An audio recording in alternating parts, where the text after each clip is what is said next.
This is Democracy Now!, democracynow.org, The War and Peace Report. I'm Amy Goodman with Juan Gonzalez. Well, the struggle to overhaul the criminal justice system in the United States has reached a pivotal moment.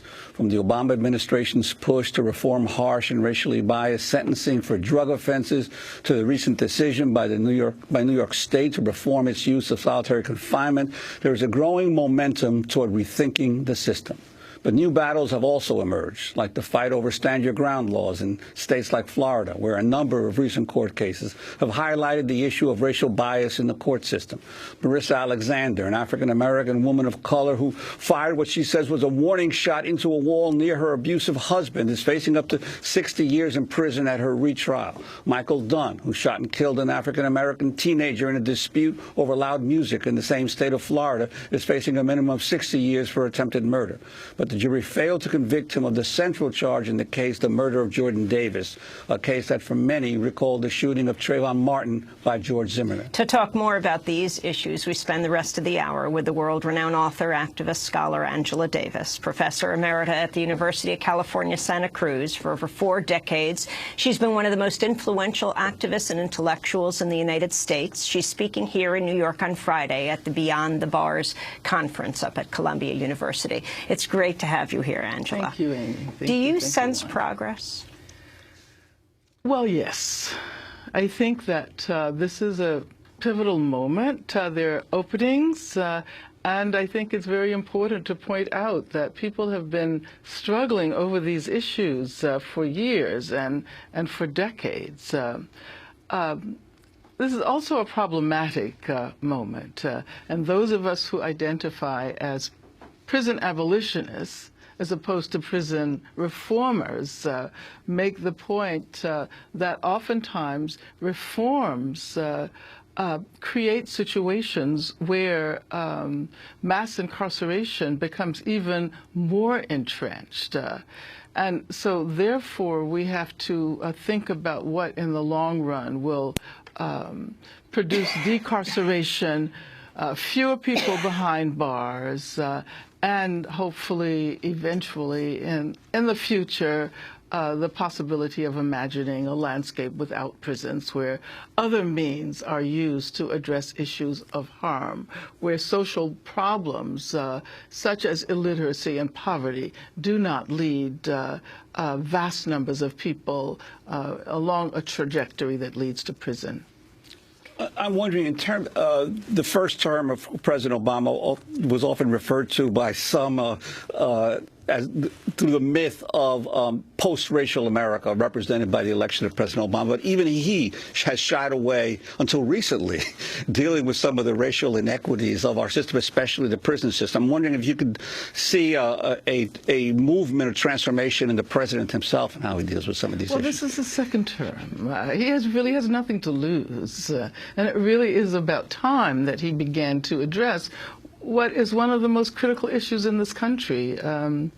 It's pretty unfortunate that that Obama has waited until now to speak out, but it's good that he is speaking out, and I think we can use this opportunity to perhaps achieve some important victories. Explain what you mean, Angela, the difference between being a prison abolitionist, how you describe yourself, and a prison reformer.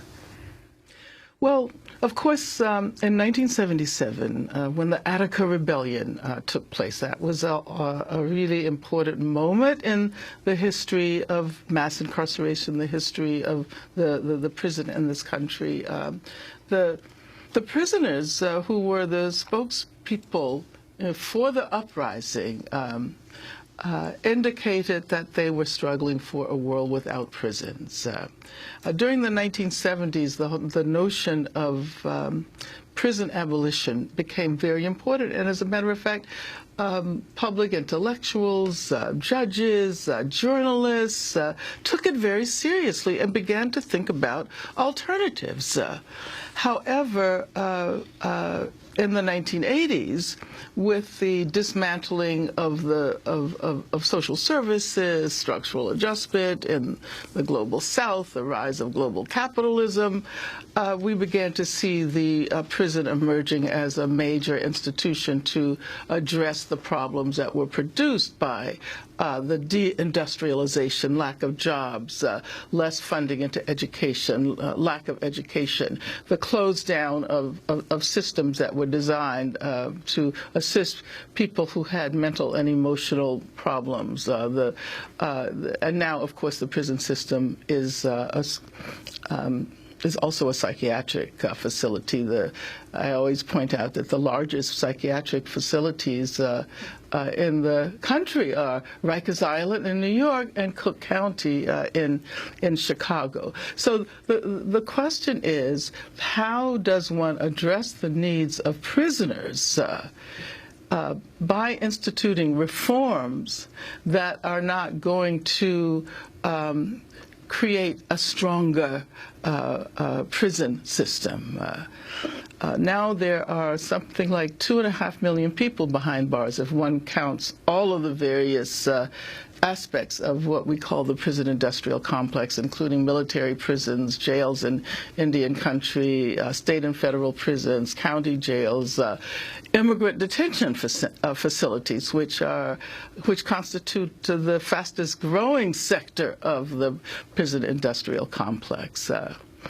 So the question is, how do we respond to the needs of those who are inside, and at the same time begin a process of decarceration that will allow us to end this reliance on imprisonment as a default method of addressing, not addressing really major social problems. And how do you see the changing public attitudes toward war on drugs and the willingness of some states now to begin a decriminalization process and recognize drug addiction more as a health problem than as a criminal justice problem?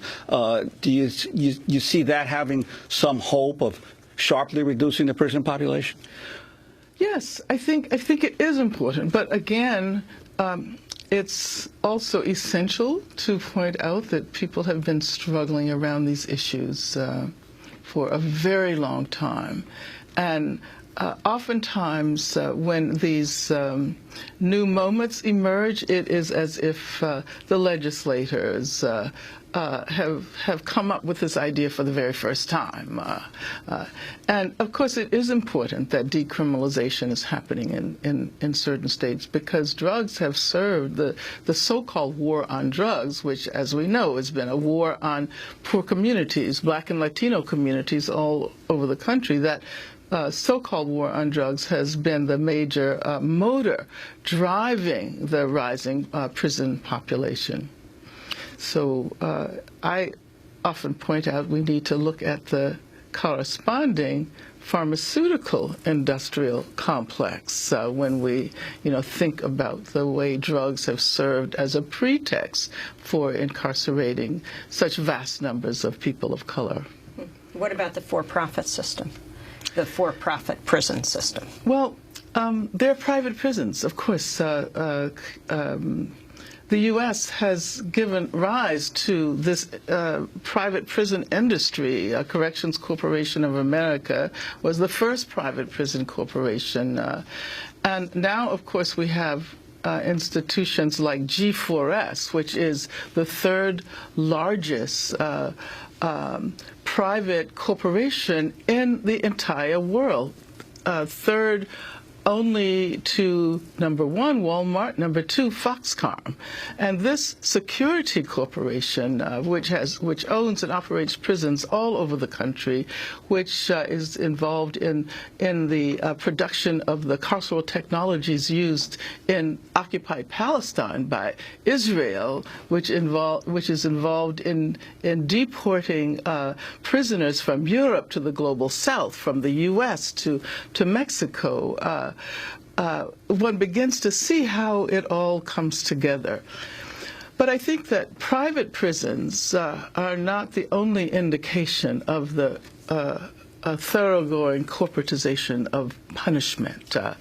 Even public prisons rely on private corporations, and healthcare has been outsourced. Food production has been outsourced.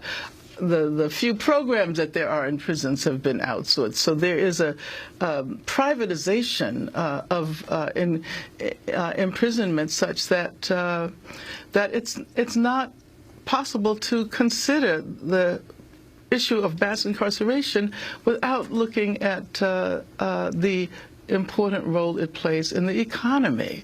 And this means, of course, that people who have very little to do with criminal justice, with punishment, have no stakes in that, really, have stakes in the continued increase in prison populations, because it means more profit for them.